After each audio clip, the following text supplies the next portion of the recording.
এই দেখো আমুদি মাছ ভেজে রেখেছি, কড়াই তেল কালো জিরে ফোড়ন দিয়েছি, দিয়ে পেঁয়াজ আর রসুন দিয়েছি, ভাজতে বসিয়েছি। হয়ে গেলে তখন এই ক্যাপসিকামগুলো দেবো, দিয়ে ভাজবো। তারপরে টমেটো দেবো, আদা রসুন পেস্ট দেবো, জিরে গুঁড়ো, নুন আর হলুদ দেবো। দেখো পেঁয়াজগুলো একটু নরম হয়ে গেছে, এবার আমি ক্যাপসিকাম আর কাঁচা লঙ্কাটা দিয়ে দিলাম। এটা একটু ভাজা হবে, তারপরে আমি টমেটোটা দেবো।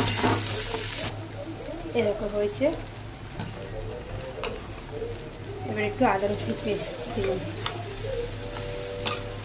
একটু আদা রসুনটা ভাজা ভাজা গন্ধ ছাড়বে, তারপরে টমেটোটা দেবো।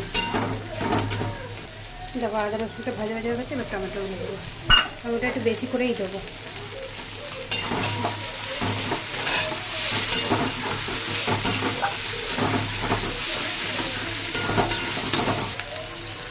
নুন দেবো।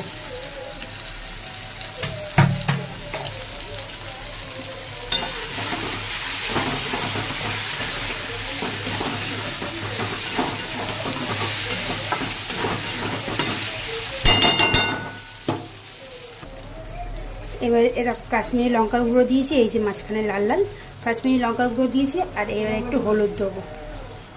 কাশ্মীরি লঙ্কার গুঁড়োটা দিয়েছি কালারটা আসার জন্য।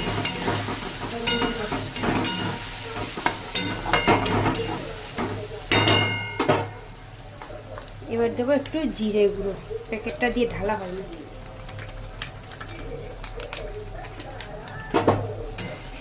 এবার এটা কষবো, তারপরে জল দেবো।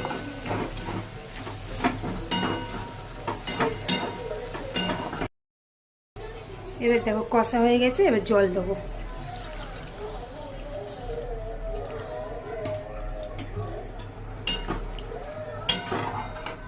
এটা ফুটে গেলে তারপরে মাছগুলো দেবো। তোমরা এমনি করে আমুদি, ওই যে লাল আমুদি থাকে না, লাল আমুদি মাছও বানিয়ে খেতে পারো, বেশ ভালো টেস্ট হয়। লেবু আছে। এই যে হয়ে দেখো এটা ফুটে গেছে, এবার আমি মাছগুলো দিয়ে দেবো।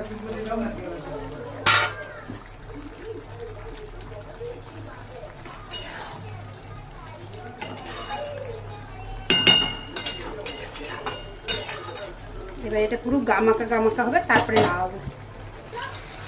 এই দেখো এটা হয়ে গেছে, এবার আমি নামিয়ে নেবো।